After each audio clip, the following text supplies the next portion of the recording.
दोस्तों, अहंकार एक विनाशकारी भावना है जो व्यक्ति को अंधेरे के रास्ते पर ले जाती है। यह व्यक्ति को अपनी कमियों को देखने से रोकता है और उसे यह झूठा विश्वास दिलाता है कि वह दूसरों से श्रेष्ठ है। अहंकारी व्यक्ति हमेशा दूसरों से बेहतर होने का दावा करता है और वह कभी भी अपनी गलतियों को स्वीकार नहीं करता है। यह अहंकार किसी भी व्यक्ति को दूसरों की सलाह और आलोचना अनदेखा करवाता है। वह दूसरों की राय को सुनने के लिए तैयार नहीं रहता है और वह हमेशा अपने ही हिसाब से काम करना चाहता है, जिससे वह सीखने और सुधार करने के अवसरों से वंचित रह जाता है। अहंकार व्यक्ति को अकेला कर देता है, क्योंकि कोई भी व्यक्ति अहंकारी व्यक्ति के आसपास रहना पसंद नहीं करता है। अहंकार व्यक्ति को गलत रास्ते पर ले जाता है और उसे विनाश की ओर धकेलता है। अहंकार के कई रूप हैं। यह अभिमान, घमंड और श्रेष्ठता के भाव के रूप में प्रकट हो सकता है। अहंकार व्यक्ति के जीवन में कई समस्याएं पैदा करता है। यह उसके रिश्तों को खराब करता है और उसे सफल होने से रोकता है। अहंकारी व्यक्ति अक्सर दूसरों को दुख देता है और वह खुद भी दुखी रहता है। चलिए इसे आज की बौद्ध कहानी के माध्यम से समझते हैं और यह भी जानने का प्रयास करते हैं कि आखिर इसका समाधान क्या है और अपने अहंकार को नियंत्रित करने के लिए हम क्या कर सकते हैं। बहुत समय पहले की बात है। एक छोटा सा राज्य था। उस राज्य में एक व्यापारी रहता था जो बहुत अमीर था, जिसके पास किसी चीज की कोई कमी नहीं थी। उसके पास वो सारी सुख सुविधाएं थीं जो वह चाहता था। उसका एक पुत्र भी था जो अब युवा हो चुका था। उस व्यापारी के पुत्र ने अब तक अपने जीवन में कोई दुख नहीं देखा था। जो भी वह चाहता था वह व्यापारी उसे सब कुछ लाकर दे देता था, जिस कारण उसे अपने जीवन में किसी प्रकार के दुख का अनुभव अब तक नहीं किया था। उस व्यापारी के पुत्र के कई सारे मित्र भी थे। उसके पास अथाह संपत्ति थी। धन दौलत की उसके पास कोई कमी नहीं थी। लेकिन एक दिन अचानक वह व्यापारी बीमार पड़ गया और देखते ही देखते उसकी बीमारी ने उस पर पूरी तरह से पकड़ बना ली थी। वह व्यापारी अपने जीवन की आखिरी सांसें गिन रहा था। अब उस व्यापारी को यह प्रतीत होने लगा था कि वह नहीं बच पाएगा। उसका अंतिम समय आ चुका है। इसीलिए उसने अपने पुत्र को अपने पास बुलाया और उससे कहा, बेटा, तुमने आज तक केवल सुख ही देखा है। तुम्हें जो कुछ चाहिए था वो मैंने सब कुछ तुम्हें लाकर दिया, इसलिए तुमने आज तक दुख का अनुभव नहीं किया। दुख क्या होता है ये तुम्हें पता तक नहीं, और इसी बात की चिंता मुझे खाए जा रही है कि जब तुम्हारे पर दुखों के बादल मंडराने लगे तो तुम सह नहीं पाओगे। इसीलिए आज मैंने तुम्हें यहां पर बुलाया है। मैं बस आखिरी समय पर तुमसे यह कहना चाहता हूं कि तुम सावधान रहना। मेरी मृत्यु के बाद तुम्हारे अपने ही तुम्हारे दुखों का कारण बन जाएंगे। इतना कहकर वह व्यापारी मृत्यु को प्राप्त हो गया। उस व्यापारी का पुत्र अपने पिता की मृत्यु पर बहुत दुखी था। वह रो रहा था। तभी उसके पास उसका एक मित्र आया और वह उसे समझाते हुए कहता है, मित्र, तुम रो क्यों रहे हो? तुम्हारा पिता ही मरा है, लेकिन तुम्हारे पास तो अब भी ये सारी धन दौलत है। ये सारी संपदा है कि सारी संपत्ति तुम्हारी ही तो है। अब तो तुम उन चीजों का भी आनंद ले सकते हो जिनका आनंद तुम अपने पिता के रहते नहीं ले पाए। अपने मित्र की यह बात सुनकर वह बड़ा प्रसन्न हुआ और उसे भी इस बात का एहसास हो चुका था कि उसके पास अथाह संपत्ति है, धन है, दौलत है, जिसकी मदद से वह अपना जीवन खुशी खुशी बिता सकता है। लेकिन इसी धन संपदा के कारण वह अब बुरी आदतों का शिकार भी हो चुका था। उसे हर प्रकार का नशा करने की आदत लग चुकी थी। जहां उसका मन करता वो वहां चला जाता। जब भी उसका मन करता वह किसी को भी अपने घर बुला लेता। फिर चाहे दिन हो या रात, जो भी उसका मन करता वह खरीद लेता, क्योंकि उसके पास संपत्ति थी। और तो और उसके पिता का सारा व्यापार भी अब उसी के हाथों में था और अब वह बहुत खुश था। वह अपने जीवन को अपनी मर्जी के हिसाब से जी रहा था। एक दिन उसके मन में ख्याल आया कि पिता ने मुझे बेवजह ही डरा दिया कि लोग मेरा फायदा उठाएंगे, मेरे दुश्मन बन जाएंगे, मेरे दुखों का कारण बन जाएंगे। लेकिन अब तो मैं और भी मजे से जी रहा हूं। मेरे सुख के दिन तो अब आए हैं। मैं आज तक जो नहीं कर पाया था वह सब करने में अब मैं सक्षम हूं। यह सब सोचकर उसकी खुशी का कोई ठिकाना नहीं था। वह बहुत खुश था। तभी एक दिन उस राज्य में एक बहुत बड़ा अस्पताल का निर्माण हो रहा था और इस अस्पताल के निर्माण के समय पर एक घोषणा करवाई गई कि जो भी इस अस्पताल के लिए सबसे अधिक दान देगा उसका नाम उस अस्पताल के एक पत्थर पर स्वर्ण अक्षरों में लिखा जाएगा। जब उसके मित्र ने यह बात सुनी तो वह दौड़ा दौड़ा उसके पास आया और उसे सारी बात बता दी। तब उस व्यापारी के पुत्र ने यह तय किया कि वह अस्पताल को सबसे बड़ा दान देगा, और उसने ऐसा ही किया।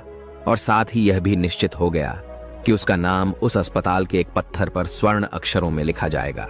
लेकिन जब वह दान देकर वापस घर की ओर लौट रहा था तो रास्ते में उसे एक साधु मिले जो भोजन की मांग कर रहे थे। इस पर वह घमंडी व्यापारी का पुत्र कहता है, तुम जैसे लोग केवल 2 वक्त की रोटी के लिए हमेशा चिल्लाते रहते हो।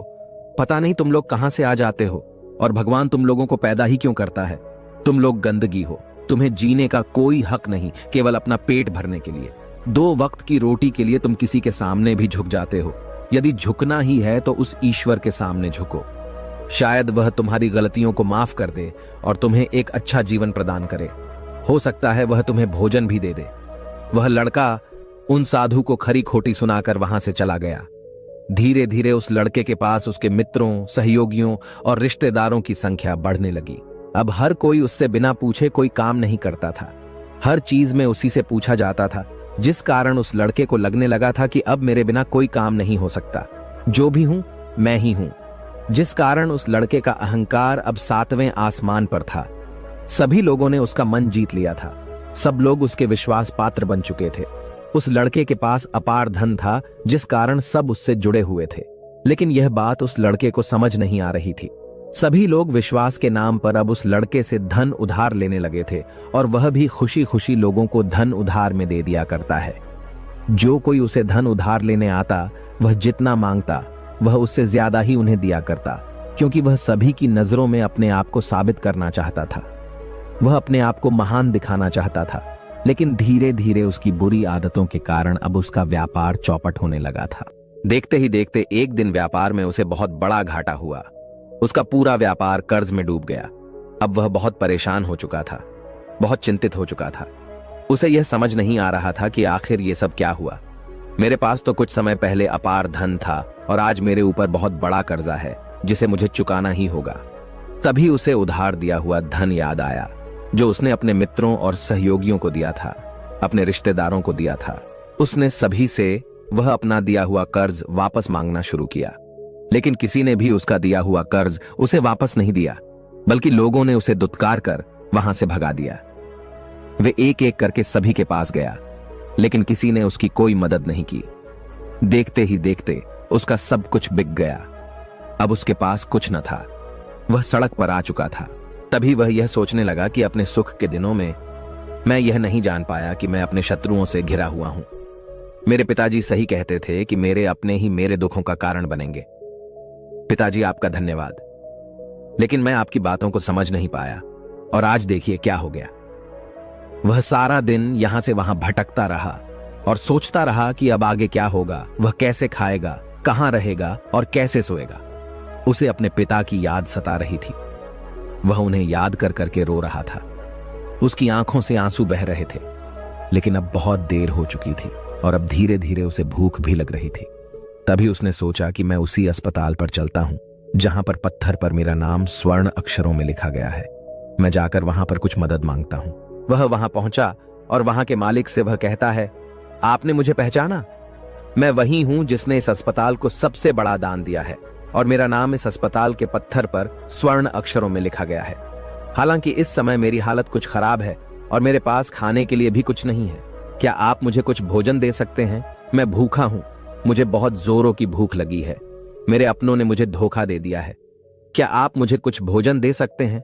तभी मालिक कहता है, भिखारियों को भोजन इस अस्पताल के बाहर दिया जाता है।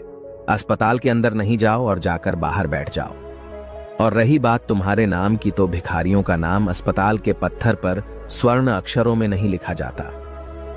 मालिक ने तुरंत ही उस लड़के का नाम अस्पताल के उस पत्थर पर से हटवा दिया, और फिर एक बार घोषणा करवा दी कि अस्पताल को जो सबसे बड़ा दान देगा, उसका नाम इस अस्पताल के पत्थर पर स्वर्ण अक्षरों में लिखा जाएगा। यह सब देखकर वह लड़का बड़ा हैरान था, बड़ा अचरज में था। वह मन ही मन रो रहा था और सोच रहा था कि जीवन कितना दुखदाई है। जीवन बहुत छोटा है। अब मैंने जान लिया कि पत्थर पर लिखा हुआ नाम भी मिटाया जा सकता है, और यदि पत्थर पर लिखा हुआ नाम मिटाया जा सकता है तो इस जीवन का क्या मोल। यह जीवन भी कभी भी समाप्त हो सकता है। उस लड़के को जोरों की भूख लगी थी। वह अस्पताल के बाहर जाकर एक कोने में बैठ गया। लोग आते रहे और भिखारी को कुछ न कुछ दान देते रहे। लेकिन वह लड़का, उसकी हिम्मत ही नहीं हो रही थी कि वह भीख मांग सके, और न ही वह उन भिखारियों में बैठना चाहता था। देखते ही देखते दोपहर से रात का समय हो चुका था, लेकिन अब तक उसे कुछ भी न मिला था। लेकिन उसकी भूख बढ़ती चली जा रही थी और उसे जोरों की भूख लगी थी। पहली बार उसने अपनी भूख को जाना था, अपने पेट की इस आग के बारे में जाना था, और इस भूख के कारण वह इतना परेशान हो चुका था कि उसने तय किया कि वह अस्पताल से ही कुछ चुरा लेगा और उसे खाकर अपना पेट भर लेगा। जैसे ही वह वहां से उठता है, तभी वह साधु वहां पर आ जाते हैं, जिसे उस लड़के ने बहुत खरी खोटी सुनाई थी। वह साधु उस लड़के के पास आकर कहते हैं, बेटा, हम पहले भी मिल चुके हैं। वह साधु भिक्षा से वापस लौट रहे थे। उन्होंने कुछ भोजन उसे देते हुए कहा, ये लो, खा लो, तुम्हें जोरों की भूख लगी होगी। मैं तुम्हें जानता हूं, मैं समझता हूं कि हालात तुम्हें जबरदस्ती झुकाना चाहते हैं, लेकिन तुम लोगों के सामने झुकना नहीं चाहते। लेकिन अगर तुम लोगों के सामने झुकेंगे नहीं तो तुम्हें भोजन भी नहीं मिलेगा। आज तो मैंने तुम्हें भोजन दे दिया है, जिससे तुम्हारी भूख मिट जाएगी, लेकिन यह भूख रोज लगेगी। यह पेट की आग कभी नहीं मिटती। इस पर वह लड़का उन साधु से कहता है, जब मेरे पास धन था, दौलत थी, संपत्ति थी, तो मेरे पीछे मेरे मित्रों की, सहयोगियों की, रिश्तेदारों की कतार लगी रहती थी। सभी लोग मेरे शुभ चिंतक थे, लेकिन मेरे ऊपर दुख आते ही वह सब पलट गए। वह सब अब मेरे शत्रु बन चुके हैं। लेकिन तुम, जिसे मैंने इतनी खरी खोटी सुनाई थी, वही मेरे दुख में मेरा सहयोगी बना है। तुम मेरे इस दुख में मेरे पहले मित्र हो, मेरे पहले रिश्तेदार हो, जिसने मुझ पर दया की है। मैं तो अपने आप को बहुत बड़ा समझता था, लेकिन देखो, इस वक्त की मार ने मुझे कहां से कहां पहुंचा दिया। आज मैं इस बात को अच्छी तरह समझ चुका हूं कि धन से बड़ा कोई मित्र नहीं। इतना कहकर उस लड़के ने भोजन किया और उसने पहली बार भोजन के सुख का आनंद उठाया। उसके हाथ कांप रहे थे। वह जल्दी जल्दी उस भोजन को समाप्त करना चाहता था, जल्दी जल्दी उसे चबा लेना चाहता था, और उसकी आंखों से झरझर आंसू भी बह रहे थे। उसे ऐसा प्रतीत हो रहा था मानो आज से पहले ऐसा लजीज भोजन उसने आज तक न किया हो। भोजन करते वक्त जो अनुभव से प्राप्त हुआ, ऐसा अनुभव उसे आज तक नहीं मिला था। तभी वह साधु से कहता है, यह कैसा सुख है, मैं इस दुख में भी इस भोजन के संतुष्टि का अनुभव कर पा रहा हूं। तभी वह साधु कहते हैं, जहां संतुष्टि होती है वहां सुख का अनुभव होता है, लेकिन सावधान, संतुष्टि बहुत खतरनाक भी होती है। जब संतुष्टि हमारी आवश्यकताओं, हमारी इच्छाओं से ऊपर उठ जाती है, तब यह दुख के दर्शन भी हमें कराती है। आज जो भोजन तुम कर रहे हो, ऐसा भोजन यदि तुम्हें पहले प्राप्त होता तो तुम इसे छूते तक नहीं। लेकिन आज इसी भोजन को करके तुम्हें संतुष्टि मिल रही है। लेकिन जब तुम्हारे पास धन था, दौलत थी, तब तुमने इससे भी अच्छा भोजन किया होगा, लेकिन तब तुम्हें संतुष्टि नहीं मिली होगी, वह सुख प्राप्त नहीं हुआ होगा जो तुम आज अनुभव कर रहे हो।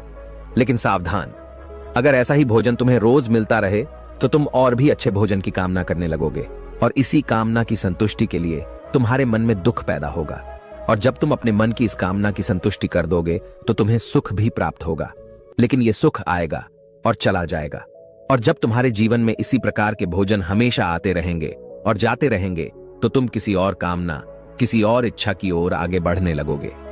तब तुम किसी और इच्छा की पूर्ति करना चाहोगे, तुम किसी और इच्छा की संतुष्टि करना चाहोगे, और जब वह इच्छा पूरी नहीं होगी, जब तुम्हें संतुष्टि नहीं मिलेगी, तो तुम्हें दुख होगा, तकलीफ होगी, पीड़ा होगी, और यह श्रृंखला ऐसे ही आगे बढ़ती चली जाएगी। लेकिन जब तुम्हारे पास धन था, दौलत थी, तब तुमने इससे भी अच्छा भोजन किया होगा, लेकिन तब तुम्हें संतुष्टि नहीं मिली होगी, वह सुख प्राप्त नहीं हुआ होगा जो तुम आज अनुभव कर रहे हो। लेकिन सावधान, अगर ऐसा ही भोजन तुम्हें रोज मिलता रहे तो तुम और भी अच्छे भोजन की कामना करने लगोगे, और इसी कामना की संतुष्टि के लिए तुम्हारे मन में दुख पैदा होगा। और जब तुम अपने मन की इस कामना की संतुष्टि कर दोगे तो तुम्हें सुख भी प्राप्त होगा, लेकिन यह सुख आएगा और चला जाएगा। और जब तुम्हारे जीवन में इसी प्रकार के भोजन हमेशा आते रहेंगे और जाते रहेंगे, तो तुम किसी और कामना, किसी और इच्छा की ओर आगे बढ़ने लगोगे। तब तुम किसी और इच्छा की पूर्ति करना चाहोगे, तुम किसी और इच्छा की संतुष्टि करना चाहोगे, और जब वह इच्छा पूरी नहीं होगी, जब तुम्हें संतुष्टि नहीं मिलेगी, तो तुम्हें दुख होगा, तकलीफ होगी, पीड़ा होगी, और यह श्रृंखला ऐसे ही आगे बढ़ती चली जाएगी। तुम हमेशा सुख के पीछे भागोगे, लेकिन दुख तुम्हारे पीछे यूं ही भागता रहेगा। तुम सुख को पकड़ना चाहोगे तो तुम्हें पकड़ना चाहेगा। इसी प्रकार यह प्रक्रिया यूं ही निरंतर चलती रहेगी। तभी साधु अपने थैले में से एक सोने की थैली निकालकर उस लड़के के हाथ पर रख देता है। तभी वो लड़का उस साधु से कहता है, हे महाराज, आपके पास इतना धन कहां से आया? आप तो एक वैरागी हैं। तभी वह साधु उस लड़की से कहता है कि धन तुम्हारा ही है। उस दिन जब तुम मुझे खरी खोटी सुनाकर अपने घर की ओर आगे बढ़ रहे थे, तभी तुम्हारी जेब से यह सोने के सिक्कों से भरा हुआ थैला नीचे गिर पड़ा और मैंने इसे उठाकर अपने पास रख लिया, यह सोचकर कि जब तुम मुझे मिलोगी तब मैं इसे तुम्हें लौटा दूंगा। लेकिन उस दिन के बाद से आज तुम मुझे मिले हो, इसलिए मैं तुम्हें इसे लौटा रहा हूं। ले लो, यह तुम्हारा ही है। इस पर वह लड़का कहता है, हे महाराज, इसी धन के लिए तो मुझे मेरे मित्रों ने, मेरे सहयोगियों ने, यहां तक कि मेरे रिश्तेदारों ने भी मुझे धोखा दिया। लेकिन आप वो पहले शख्स हैं जो मुझे ये धन लौटा रहे हैं। और वहीं पर जो मैंने धन, जो कर्ज मैंने अपने मित्रों, अपने सहयोगी, अपने रिश्तेदारों को दिया था, अपने बुरे समय पर जब मैंने उनसे मांगा तो उन सभी ने वो धन देने से मुझे मना कर दिया। कईयों ने तो मुझे खरी खोटी सुनाकर अपने घर से धक्के मारकर निकलवा दिया। लेकिन आप महाराज वो पहले शख्स हैं जिन्होंने मेरे इस बुरे समय पर मेरा साथ दिया है, मेरा धन मुझे वापस लौटाया है।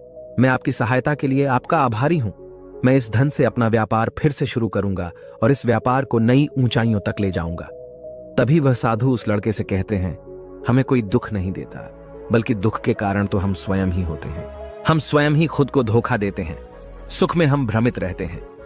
हमें यह पता नहीं चलता कि हम सही कर रहे हैं या गलत। और इसी प्रकार हम एक माया जाल में फंसते चले जाते हैं, क्योंकि सुख में हम अपनी आंखें बंद करके बस उस सुख का आनंद लेते हैं और हम किसी चीज की तरफ ध्यान नहीं देना चाहते। हम नहीं जाना चाहते कि जीवन मीठा है तो कड़वा भी है, सच है तो झूठा भी है। सुख में हम केवल अपने अहंकार को बढ़ावा देते हैं। अहंकार व्यक्ति को गलत रास्ते पर ले जाता है और उसे विनाश की ओर धकेलता है, व्यक्ति को अंधा बना देता है। इसी के विपरीत अगर हम देखें तो विनम्रता एक ऐसा गुण है जो व्यक्ति को सफलता की ओर ले जाता है। यह उसे दूसरों से सीखने में मदद करता है और उसे अपनी कमियों को स्वीकार करने की शक्ति देता है। अहंकार का त्याग कर विनम्रता को अपनाना ही सफलता और खुशी का मार्ग है। विनम्रता हमें अपनी कमियों को स्वीकार करने और उनमें सुधार करने की शक्ति देती है। यह हमें दूसरों से सीखने और उनके अनुभवों से लाभ उठाने के लिए प्रेरित करता है।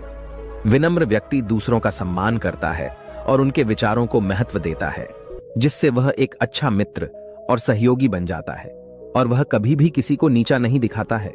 इसलिए अहंकार से बचना चाहिए और अपने अंदर विनम्रता का भाव रखना चाहिए। अहंकार और विनम्रता के बीच का अंतर एक कहानी के माध्यम से समझा जा सकता है। तभी इस पर वो लड़का कहता है, आप ठीक कहते हैं। जब मेरे पास धन दौलत थी, संपत्ति थी, तब मैं अंधा हो चुका था। मैं किसी चीज पर ध्यान नहीं देता था।